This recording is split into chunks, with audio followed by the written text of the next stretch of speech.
अस्सलाम वालेकुम। मेरा नाम है मोमिन नवीद और आप सबको मैं वेलकम करता हूँ नर्डी बैक बेंचेस चैनल पे।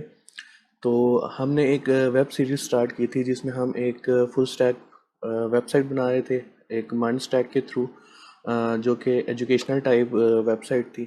ठीक है। तो हमने शुरुआत की थी उसकी कि हमने पहले सारा सेटअप किया आईडी का पहले लेक्चर में।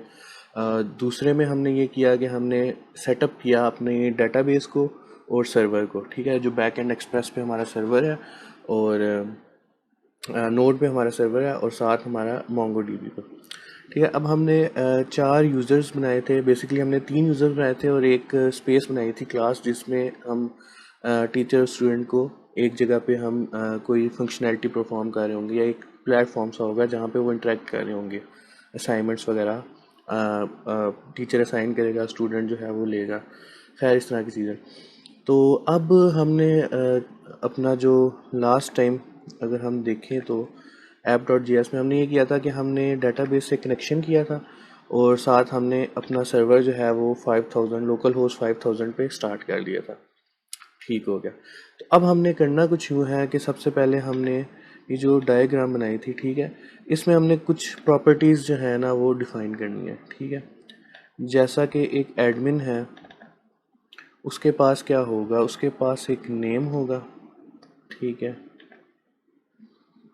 अच्छा, ये प्रॉपर्टीज़ आप अपने हिसाब से कम ज़्यादा भी कर सकते हैं, यानी नेम को फर्स्ट नेम और लास्ट नेम में डिवाइड भी कर सकते हैं। ठीक है।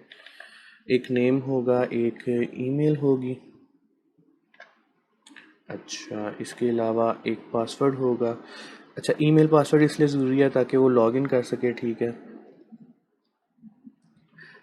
इसके अलावा और क्या कुछ होगा, मेरा ख्याल है ईमेल, नेम और पासवर्ड, ये 3 चीज़ें काफ़ी हैं एडमिन के लिए। ठीक है।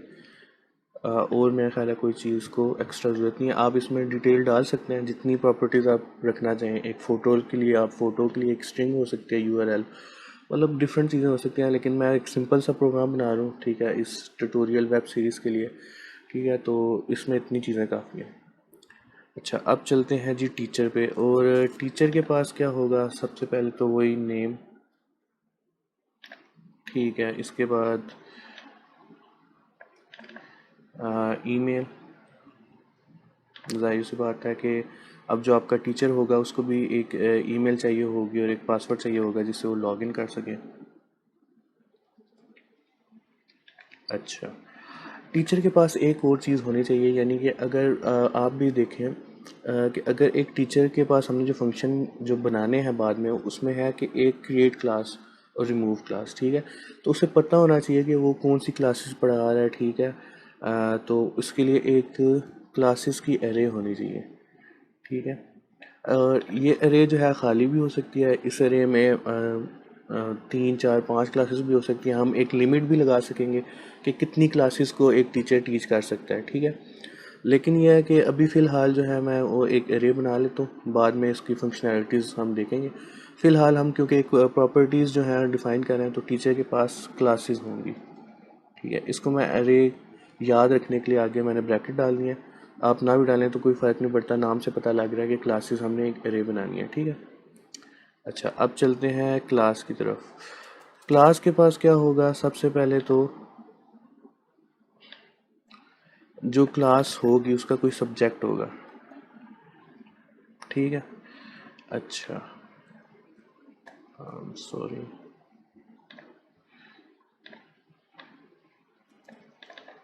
अच्छा, उसके बाद हर क्लास को कोई एक टीचर जो है वो टीच करेगा। ठीक है। या असाइनमेंट्स असाइन करेगा वहाँ, तो एक टीचर आईडी होनी चाहिए। ठीक है।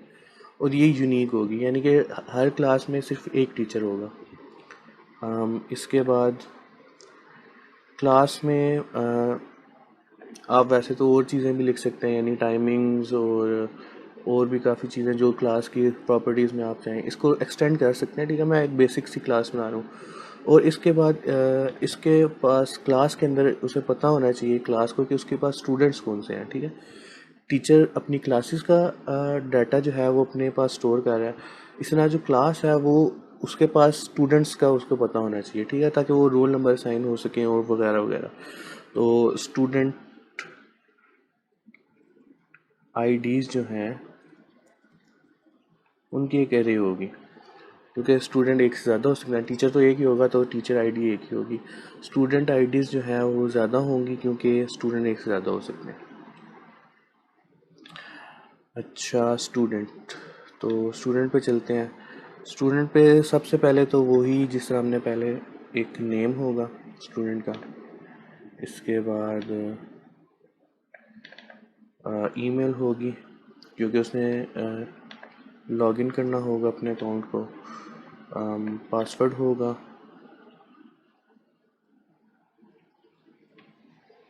अच्छा, इसके बाद स्टूडेंट के पास और क्या होना चाहिए? ईमेल पास, हाँ, इसमें एक चीज़ जो है, जैसे टीचर को पता होना चाहिए कि वो किन क्लासेस को टीच कर रहा है, ठीक है, तो स्टूडेंट को भी पता होना चाहिए कि वो किन किन क्लासेस में एनरोल है। अब कुछ स्टूडेंट होते हैं वो मेरी तरह के नालायक से होते हैं, ठीक है, वो उनके लिए ये अरे खाली भी हो सकती है। लेकिन अगर कोई अच्छे लायक स्टूडेंट भी होते हैं, ठीक है, वो 5-5 6-6 क्लासेस भी अटेंड कर सकते हैं, जितनी अटेंड करना चाहिए, ठीक है, एक अरे बना लेंगे हम। तो ये बेसिकली एक स्टूडेंट जो है उसे पता होना चाहिए कि वो किस किस क्लास में एनरोल है, ताकि वो जो असाइनमेंट्स उसे मिलनी है वो वहाँ पे नोटिफाई हो सकें, ठीक है। तो यहाँ पे या क्लास से कोई और डाटा उसको चाहिए या कोई और स्टूडेंट को जो है उसका डाटा हो, मतलब फंक्शनैलिटीज़ आप काफ़ी सारी डाल सकते हैं। अब जो बेसिक फंक्शनैलिटीज़ हम डाल रहे हैं उसके लिए एक स्टूडेंट को पता होना चाहिए कि वो किसी क्लास में एनरोल्ड भी है या नहीं, ठीक है। अच्छा, तो हम एक दफ़ा गो थ्रू कर लेते हैं अपनी प्रॉपर्टीज़ पे, ठीक है। एडमिन के पास नेम होना चाहिए, ईमेल होना चाहिए, पासवर्ड होना चाहिए, ठीक है। फंक्शनैलिटीज़ वो डाल लेंगे हम बाद में। टीचर के पास नेम होना चाहिए, ईमेल होना चाहिए, पासवर्ड होना चाहिए, क्लासेस होनी चाहिए, ठीक है। क्लासेस में एक सब्जेक्ट होना चाहिए, टीचर आईडी होगी, स्टूडेंट। अच्छा, यहाँ पे एक चीज़ मिसिंग है। क्लास जो है हमारे पास, क्लास के लिए ना एक पासवर्ड भी होगा। अम, वो मैं आपको बताता हूँ क्यों। अ, अब होगा ये कि आपका जो स्टूडेंट है वो किसी क्लास को ज्वाइन करेगा, ठीक है। इसी तरह जो टीचर है वो किसी क्लास को क्रिएट करेगा।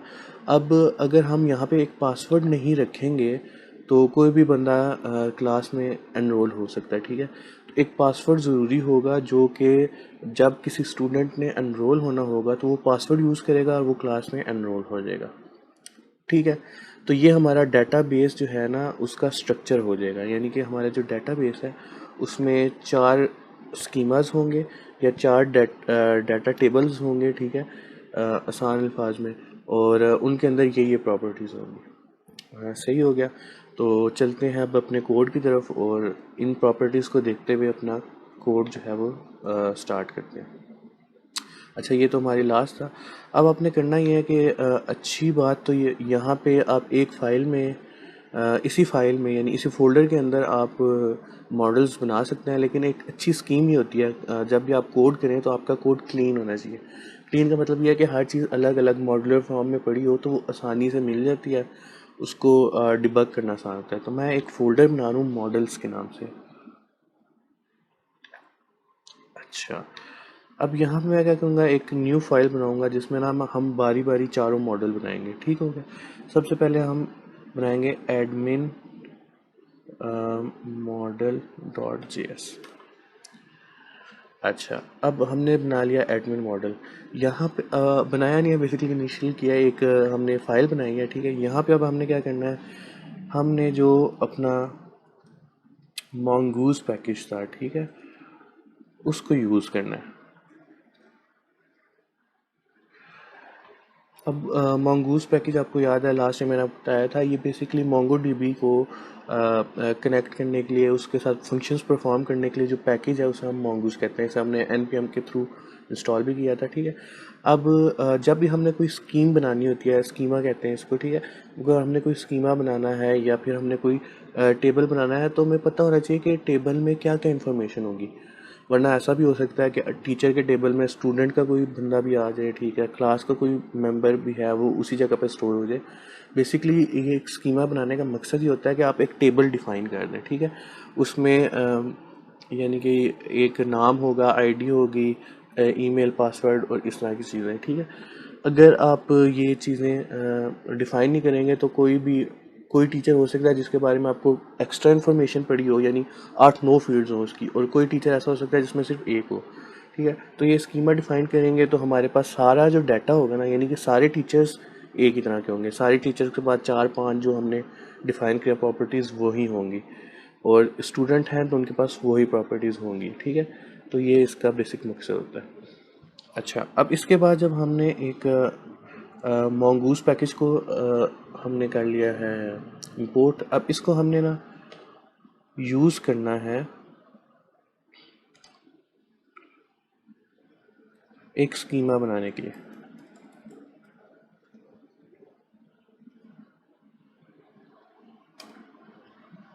अच्छा, अब यहाँ पे मैंने क्या किया, ये जो मोंगूस पैकेज हमने इंपोर्ट किया था, इसके पास एक प्रॉपर्टी होती है या क्लास होती है, इसे हम कहते हैं स्कीमा।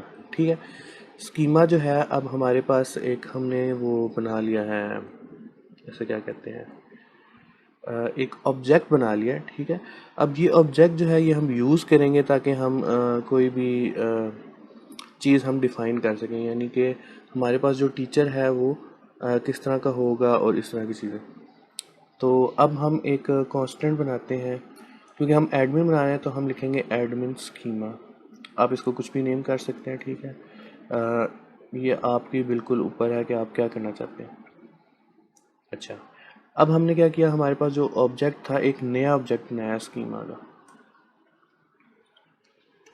ठीक हो गया, यानी कि यहाँ पे हम डिफ़ाइन ये कर रहे हैं कि हमारे पास जो एडमिन का स्कीमा है वो बेसिकली क्या है, एक स्कीमा ही है। हर स्कीमा जो हम बनाएंगे वो एक स्कीमा ही होगा। ठीक है, अब वो स्कीमा होगा किस तरह का, उसके लिए हम यहाँ पे एक ऑब्जेक्ट पास करेंगे।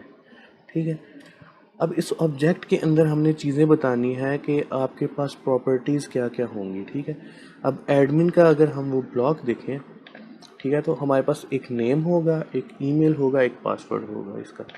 ठीक है, ये प्रॉपर्टीज़ होंगी। तो बेसिकली जो एडमिन है उसके पास जो प्रॉपर्टीज़ हैं वो सबसे पहले है नेम। अच्छा, यहाँ पे मैं सिर्फ स्ट्रिंग लिख दूंगा ना, तो बेसिकली मैंने एक डिफ़ाइन कर दिया है कि मेरे पास जो एडमिन है उसके पास एक नेम होगा जो कि स्ट्रिंग फॉर्म में होगा, और कोई अगर किसी फॉर्म में डाटा आता है तो वो उसको एक्सेप्ट नहीं करेगा, यानी कि ऑब्जेक्ट आता है या अरे आती है तो वो एक्सेप्ट नहीं करेगा, सिर्फ एक स्ट्रिंग को एक्सेप्ट करेगा एज अ नेम। ठीक है, इस तरह एक ईमेल है उसको मैं स्ट्रिंग कर देता हूँ। ठीक है, इसी तरह मेरे पास जो पासवर्ड है उसको मैं स्ट्रिंग कर देता हूँ। ठीक है, तो ये हमारा एक बेसिक स्कीमा बन गया है, यानी कि बहुत ही इजी है। आपको अगर देखा जाए तो एक सिंपल सा स्कीमा आपने बनाया है। अब इसमें कुछ चीज़ें जो हैं आपको पहले से डिफ़ाइन करते हुए मैं आपको बता दूं कि अगर आप इस तरह से लिखेंगे नेम, ठीक है, तो अगर आप नेम प्रोवाइड नहीं भी करते, ठीक है, सिर्फ ईमेल पासवर्ड प्रोवाइड करते हैं, तो वो आपके डाटाबेस में स्टोर हो जाएगा, एक एडमिन स्टोर हो जाएगा जिसका नाम नहीं होगा लेकिन ईमेल पासवर्ड होगा। लेकिन हम चाहते हैं कि जो चीज़ें हम यहाँ पे डिफ़ाइन कर रहे हैं वो लाजमी वहाँ पे प्रेजेंट हो। ठीक है, यानी कि जो भी एडमिन है उसके पास नेम ज़रूर हो। ठीक है, तो हम इस तरह करते हैं कि हम एक ऑब्जेक्ट जो है ना यहाँ पे डिफ़ाइन करते हैं। ठीक है, और उसकी टाइप जो है वो स्ट्रिंग कर देते हैं। ठीक है, अभी तक अगर मैं ईमेल स्ट्रिंग लिखता हूँ ये, या नेम और ये ऑब्जेक्ट के ब्रैकेट में लिखता हूँ टाइप इक्वल टू स्ट्रिंग, ये दोनों एक ही चीज़ें हैं। ठीक है, यानी कि बिल्कुल एक ही तरह की चीज़ है, सिर्फ हमने डिफरेंट सेंटेक्स में लिखा हुआ है। अगर मैं इसके साथ यहाँ पे लिख देता हूँ रिक्वायर्ड ट्रू, ठीक है, अगर मैं ये प्रॉपर्टी डाल देता हूँ रिक्वायर्ड इक्वल ट्रू, अगर मैं ये डालूँगा तो इससे होगा ये कि जब भी कोई नया एडमिन बनेगा तो उसके पास नाम लाजमी होना चाहिए। ईमेल पासवर्ड अगर वो नहीं प्रोवाइड करता तो कोई मसला नहीं, लेकिन नाम होना चाहिए तभी वो डाटाबेस में स्टोर होगा। तो अब क्योंकि अगर देखा जाए, ठीक है, तो हमें ईमेल भी लाजमी रिक्वायर्ड है और पासवर्ड भी लाजमी रिक्वायर्ड है। ठीक है, तो मैं इसको कॉपी कर लेता हूँ और मैं यहाँ पे पेस्ट कर देता हूँ। ठीक है, क्योंकि एक रेपिटिटिव जो काम है उससे बचना चाहिए हमें। ठीक है, तो अब क्या होगा, अब हमें जब भी कोई नया एक एडमिन बनेगा या एक डाटा स्टोर होगा एडमिन के स्कीमा में, ठीक है। तो हमारे पास क्या होगा, एक उसकी नेम भी लाजमी होना चाहिए, उसका ईमेल भी होना चाहिए, उसके पासवर्ड भी होना चाहिए। अब यहाँ पे एक चीज़ आप देख रहे होंगे कि यहाँ पे ना हम आईडीज़ किसी चीज़ की नहीं बना रहे, ठीक है। एक स्पेसिफिक आईडी होती है या की होती है हर चीज़ की। जब भी आप एक टेबल बनाते हैं तो आपने देखा होगा टेबल के साइड पे हमेशा एक रोल नंबर होता है या एक आईडी होती है हर बंदे की, ताकि वो जब भी आइडेंटिफाई करना हो तो वो हम टेबल में से निकाल लें आसानी के साथ, ठीक है। यहाँ पे मैं आईडी क्यों नहीं डिफ़ाइन कर रहा, यहाँ पे आईडी मैं इसलिए डिफ़ाइन नहीं कर रहा क्योंकि मोंगोडीबी बाय डिफ़ॉल्ट एक यूज़र आईडी प्रोवाइड कर देती है, ठीक है, जिसको हम यूँ लिख सकते हैं आईडी और यही वाली सारी चीज़ें, ठीक है। अब होता यह है कि अगर यहाँ पे ये वाली आईडी ऑटोमेटिकली प्रोवाइड हो जाती है जो कि रैंडमली जनरेट होती है और यूनिक होती है, ठीक है। तो हमें आईडी लिखने की ज़रूरत नहीं है। लेकिन अगर ऐसा है कि हम आईडी खुद प्रोवाइड करना चाहते हैं किसी भी ऑब्जेक्ट को, तो हम यहाँ पे लिख देते हैं underscore ID equals to false, ठीक है। अब क्या होगा कि अब मोंगोडीबी किसी भी ऑब्जेक्ट को यूनिक आईडी प्रोवाइड नहीं करेगी, ठीक है। लेकिन हमें क्योंकि एडमिन जो है उसके लिए हमें एक यूनिक आईडी चाहिए होगी, तो इसको हम ऐसे ही रहने देते हैं, ठीक हो गया। इसके बाद हम हमारा जो एडमिन का मॉडल था वो बन गया है। एक टीचर का मॉडल बनाते हैं।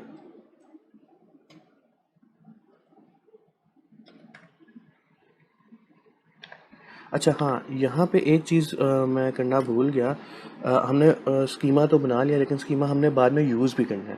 तो यूज़ करने के लिए इसको module dot exports equals to mongoose dot model, model का नाम होगा एडमिन और स्कीमा होगा एडमिन स्कीमा। अच्छा, ये अब मैंने क्या किया, ये मैंने ये किया है कि हमने जो ऊपर स्कीमा बनाया था इसका नाम रखा था एडमिन स्कीमा। अब ये हमें पता है कि एक टेबल हमने बना दिया जिसमें नेम ईमेल पासवर्ड है, ठीक है। लेकिन अब जब हमने इसमें कोई चीज़ स्टोर करनी होगी तो हमें ये फ़ाइल जो है वो बाहर चाहिए होगी, यानी कि ये फ़ाइल कहीं ना कहीं हमें यूज़ करनी पड़ेगी ताकि हम उसमें डाटा इंटर कर सकें, ठीक है। तो मॉड्यूल डॉट एक्सपोर्ट्स जो है वो इस फाइल को बाहर प्रोवाइड करेगा। mongoose डॉट मॉडल जो है ये एक बेसिकली हमने बताया है कि जो चीज़ हम एक्सपोर्ट कर रहे हैं वो mongoose लाइब्रेरी का एक मॉडल है, ठीक है। इसीलिए इस फोल्डर का नाम हमने मॉडल रखा था। अब ये मॉडल हमने बना दिया है। अब जो भी ऑब्जेक्ट इसमें स्टोर होगा वो इस मॉडल के अकॉर्डिंग होगा, ठीक है। ये ऐसा ही है कि जैसे आप टेबल बनाते हैं ना, तो सबसे ऊपर वाली रो या सबसे इस साइड वाला जो कॉलम होता है वो मॉडल होता है। आप उसको देखते हुए बाकी चीज़ें नीचे वाली रोज़ में दर्ज करते हैं, ठीक है। तो इस तरह ये जो टॉप रो होती है जिसमें आप डिफ़ाइन करते हैं प्रॉपर्टीज़, ये वो है, ठीक हो गया। अब इसी तरह हम एक टीचर मॉडल बनाएंगे। मैं इसको कॉपी पेस्ट कर लेता हूँ ताकि जो हम रिपीटेटिव काम है वो हमें ना करना पड़े, ठीक है। हम वापस चलते हैं अपनी डायग्राम की तरफ। इसमें ईमेल पासवर्ड तो वैसा ही है जैसे हमें चाहिए था, नेम ईमेल पासवर्ड। सिर्फ एक नई चीज़ हमें डालनी है, क्लासेस की एरे, ठीक है। तो सबसे पहले हम क्या करेंगे, एडमिन स्कीमा की जगह कर देंगे टीचर स्कीमा, ठीक है। जब हम इसको एक्सपोर्ट करेंगे तो यहाँ पे नाम होगा टीचर और जो हम स्कीमा एक्सपोर्ट करेंगे वो होगा टीचर स्कीमा। अच्छा, यहाँ तक तो बात बिल्कुल ठीक है। जैसा हमने देखा था कि नेम ईमेल पासवर्ड भी टीचर को चाहिए, लेकिन टीचर को एक एक्स्ट्रा प्रॉपर्टी चाहिए जिसको हम कहते हैं क्लासेस, ठीक हो गया। यानी कि हमारे पास एक क्लासेस की एरे है। सॉरी, यहाँ पे एक कॉमा नहीं डाला था, इस वजह से ये एरर दे रहा है। अच्छा, अब हमने क्या किया, हमने एक नई प्रॉपर्टी डिफाइन की जो कि एक एरे है, ऑब्जेक्ट नहीं है। जिसमें ऊपर हमने ऑब्जेक्ट डाला था वो एरे है। लेकिन ये जो एरे है क्लासेस की, इसके पास क्या कुछ होना चाहिए, यानी एक क्लास तो है लेकिन क्लास के पास क्या क्या चीज़ डिफाइन होनी चाहिए।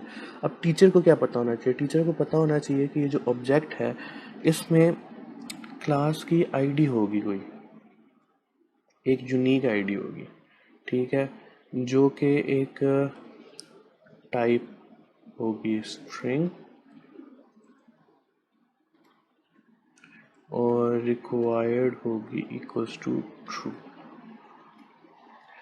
अच्छा, अब ये हमने क्या किया, ये हमने ये किया कि हमने एक अरे बनाई है क्लासेस की, और क्लासेस की अरे है उसमें एक क्लास तो नहीं होगी, उसमें काफ़ी सारी क्लास होंगी, तो हर क्लास के पास एक क्लास आईडी होनी चाहिए।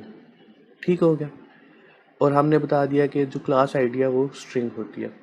अच्छा, सिर्फ ये तो नहीं होगा, हमें क्योंकि जो क्लास बनानी है उसका कोई सब्जेक्ट भी होगा, तो हम एक सब्जेक्ट भी लिख सकते हैं। ठीक है। जो कि ये स्ट्रिंग ही होगा और रिक्वायर्ड इक्वल्स टू ट्रू होगा। अच्छा, अब हमारे पास जो ऑब्जेक्ट थे इसमें हमने ये किया कि एक क्लास आईडी बना दी, एक सब्जेक्ट बना दिया। ठीक है। अब होगा ये कि जब भी हम एक नया ऑब्जेक्ट बनाएंगे, ठीक है, तो उसके पास टीचर का ऑब्जेक्ट बनाएंगे, नेम होगा, ईमेल होगा, पासवर्ड होगा, एक आईडी होगी जो मोंगोडीबी खुद ब खुद जनरेट करता है, क्लासेस होंगी, लेकिन क्लासेस की अरे खाली होगी। यहाँ पे मैंने रिक्वायर्ड इक्वल्स टू ट्रू नहीं लिखा। ठीक है।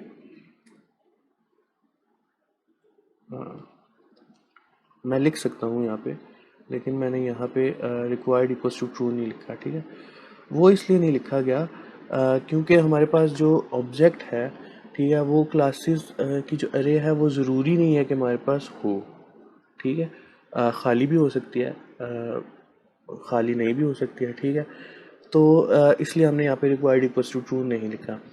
लेकिन जो हमारे पास क्लासेस हैं उनके अंदर क्लास आईडी लाजमी होनी चाहिए और सब्जेक्ट भी ज़रूरी होना चाहिए। ठीक है। तो इसलिए हमने इक्वल टू ट्रू लिख दिया। तो यहाँ पे हमारे पास एक और मॉडल बन गया है टीचर का। ठीक है। अब मैं दो मॉडल और हैं, वो भी हम जल्दी से बनाते हैं ताकि ये ट्यूटोरियल आज का हम ख़त्म करें। Class model dot J S. अच्छा, अब फिर वही मैं काम करूँगा कि मैं एक इसे कॉपी करके पेस्ट करूँगा। ठीक है। रेपिटेटिव काम से बच रहा हूँ मैं। क्लास का स्कीमा बनाऊंगा और इसी को मैं एक्सपोर्ट करूंगा क्लास स्कीमा को। इसका नाम होगा क्लास। अच्छा, अब जो वापस चलते हैं अपने डायग्राम की तरफ। क्लास के पास क्या है, एक सब्जेक्ट है, एक टीचर आईडी है, एक पासवर्ड है और एक स्टूडेंट आईडीज़ हैं की एरे है। ठीक है। तो वो सारी चीज़ें हम डिफ़ाइन करते हैं। सबसे पहले क्लास में एक सब्जेक्ट होगा जैसा कि हमने लिखा हुआ था। ठीक है। फिर एक टीचर आईडी होगी जो कि स्ट्रिंग होगी, और रिक्वायर्ड ट्रू होगी, पासवर्ड होगा जो कि ज़रूरी है। क्लास के पास एक और ऑब्जेक्ट होगा जो कि, अच्छा, यहाँ पे सब्जेक्ट ज़रूरी है, टीचर आईडी, एक टीचर की आईडी ज़रूरी है, पासवर्ड होना भी ज़रूरी है क्योंकि ये पासवर्ड यूज़ करेगा स्टूडेंट ताकि वो किसी भी क्लास में एनरोल हो सके। जब कोई स्टूडेंट एनरोल होगा तो यहाँ पे एक स्टूडेंट्स की अरे होगी। ठीक है। अरे क्यों होगी, ताकि कोई भी स्टूडेंट अगर एनरोल करता है तो वो यहाँ पे क्लास को पता हो कि स्टूडेंट है, कौन कौन से स्टूडेंट है मेरे पास। अब जो स्टूडेंट एनरोल होंगे उनके पास क्या क्या चीज़ें होंगी वो मैं बताता हूँ आपको। अच्छा, लास्ट जो मॉडल था हमारा टीचर का, इसमें हमने एक चीज़ और देखनी है, क्योंकि मोंगो डीबी ऐसा करता है कि आईडी ऑटोमेटिकली प्रोवाइड करता है। ठीक है।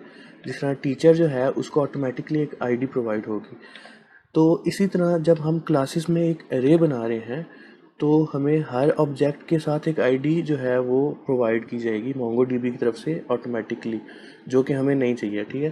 क्योंकि क्लास की आईडी हम खुद डिफाइन करेंगे, ऑटोमेटिकली जो जनरेट होगी वो हमें नहीं चाहिए। क्यों नहीं चाहिए, क्योंकि जब हम क्लास का कोई मॉडल करेंगे तो इसकी अपनी जो आईडी है यहाँ पे जनरेट होगी, हम उसको यहाँ पे स्टोर करेंगे, ना कि एक और नई आईडी जो है वो हम यहाँ पे मोंगो डीबी हमें दे दे। ठीक है। तो हम यहाँ पे एक इक्वल्स टू फॉल्स कर देते हैं। अगर आपको ये फ़िलहाल समझ नहीं आ रहा तो जब हम इसको एक्सप्रेस के साथ यूज़ करेंगे, यानी कि हम इसको जब डाटा प्रोवाइड करेंगे तो आपको समझ आएगी कि मैंने यहाँ पे आईडी फॉल्स क्यों की है। ठीक है। फ़िलहाल आप यही समझिए कि क्लास मॉडल जो है उसके पास एक अपनी आईडी होगी जो हम क्लास आईडी में स्टोर करेंगे, तो यहाँ पे एक ऑटोमेटिक आईडी जनरेट करने की ज़रूरत नहीं है। ठीक है। अगर आपको ये समझ नहीं आएगा तो नेक्स्ट ट्यूटोरियल तक आप मतलब कुछ एक दो ट्यूटोरियल में जब हम ये राउट्स बनाएंगे और इसको क्या नाम है ऐड करेंगे डाटा, तो आपको समझ आ जाएगा कि यहाँ पे आईडी फॉल्स क्यों है। अच्छा, और अगर ना भी समझ आया तो मैं इस आईडी फॉल्स को हटा के भी आपको दिखाऊंगा कि मैंने ये क्यों किया था। अच्छा, अब क्लास जो है उसके पास स्टूडेंट होंगे। अब स्टूडेंट्स जो हैं उनके पास जो है वो क्या क्या चीज़ें होनी चाहिए। अब एक जो स्टूडेंट है उसके पास सबसे पहले तो है वो होगा नाम होगा, ठीक है। नेम भी वैसे हमें ज़रूरत नहीं है क्योंकि नेम हम स्टूडेंट के जो मॉडल है उसमें स्टोर कर रहे होंगे। तो हम ये करते हैं कि स्टूडेंट आईडीज़ जो हैं, स्टूडेंट आईडी जो है वो हम यहाँ पे प्रोवाइड करते हैं। टाइप होगी स्ट्रिंग, ठीक है, और रिक्वायर्ड है वो ट्रू। स्टूडेंट्स हमारे पास जो अरे होगी क्लास के पास, यानी क्लास के पास जो स्टूडेंट्स होंगे उनमें एक स्टूडेंट आईडी होना ज़रूरी होगी ताकि उसे पता हो कि आपके पास कौन सा स्टूडेंट एनरोल है। यहाँ पे भी एक चीज़ और हमने देखनी है, वो ये है कि स्टूडेंट आईडी तो हम प्रोवाइड कर रहे हैं लेकिन मोंगोडीबी ऑटोमेटिकली भी एक आईडी प्रोवाइड करेगा, उसको हमने आईडी फॉल्स कर देना है। यहाँ पे आईडी फॉल्स करने का वही मकसद है कि जो हमारे पास स्टूडेंट का हम मॉडल बनाएंगे उसके पास एक आईडी होगी जो हम यहाँ पे स्टोर कर रहे होंगे, इसलिए जो ऑटोमेटिकली आईडी प्रोवाइड की जा रही है उसे हमने फॉल्स कर दिया। अब हम लास्ट मॉडल बनाते हैं स्टूडेंट का,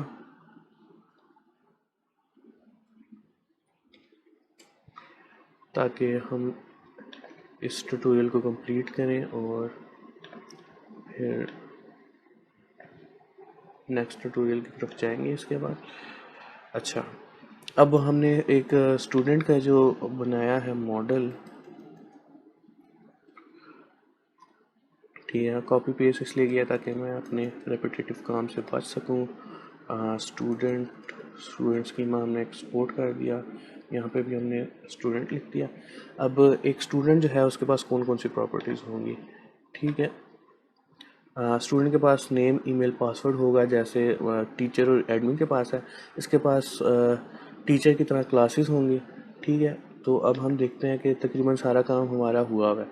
जैसा कि टीचर के पास जो है वो नेम था, इसके पास भी नेम है, ईमेल है, पासवर्ड है लॉगिन के लिए, क्लासेस हैं, जिस क्लास में ये एनरोल होगा उसकी क्लास की आईडी होगी, उसका सब्जेक्ट होगा। यहाँ पे जो क्लास का हमारे पास ऑब्जेक्ट होगा, ठीक है, और आईडी फॉल्स हमने इसलिए किया है ताकि जो आईडी हमारे पास क्लास में जनरेट होगी वो यहाँ पे हम यूज़ कर लें, ठीक है। ऑटोमेटिक कोई आईडी जो जनरेट हो रही है वो हमें नहीं चाहिए। अच्छा, यहाँ पे हम एक चीज़ और रखेंगे, जो स्टूडेंट होता है उसको ना ऑटोमेटिकली एक रोल नंबर भी असाइन हो, ठीक है। यहाँ पे रोल नंबर असाइन करने का मकसद ये है क्योंकि क्लास के पास काफ़ी सारे स्टूडेंट होंगे, तो जैसे जैसे आपके पास स्टूडेंट एनरोल होते जाएं तो वैसे वैसे वो कुछ लोगों को वो रोल नंबर असाइन करता जाए, ठीक है। जबकि टीचर के पास जो क्लास थी उधर हमें रोल नंबर की ज़रूरत नहीं है क्योंकि क्लास के पास सिर्फ एक ही टीचर होगा, ठीक है। लेकिन क्लास के पास स्टूडेंट्स तो काफ़ी सारे होंगे, तो हम ये करेंगे कि यहाँ पे क्लास आईडी हमारे पास जो क्लासेस होंगी, हर क्लास में हर स्टूडेंट का रोल नंबर सेम भी हो सकता है, डिफरेंट भी हो सकता है, ठीक है। डिपेंड करेगा कि वो किस नंबर पे वहाँ पे एनरोल करता है। बेसिकली देखा जाए, अगर फ़र्ज़ करें ये ऐसा ही है कि मैं किसी एक क्लास को ज्वाइन करता हूँ तो मुझे रोल नंबर 1 मिलेगा, ठीक है। अगर कोई और बंदा ज्वाइन करता है मेरे बाद, उसे रोल नंबर 2 मिलेगा। लेकिन कोई क्लास है जिसमें 40 बच्चे हैं, तो अगर मैं वो ज्वाइन करता हूँ तो मुझे रोल नंबर 41 मिलेगा, ठीक है। तो हर स्टूडेंट का जो भी हमारे पास होगा वो जिस भी क्लास में होगा, ठीक है, उस क्लास में उसका एक रोल नंबर होगा,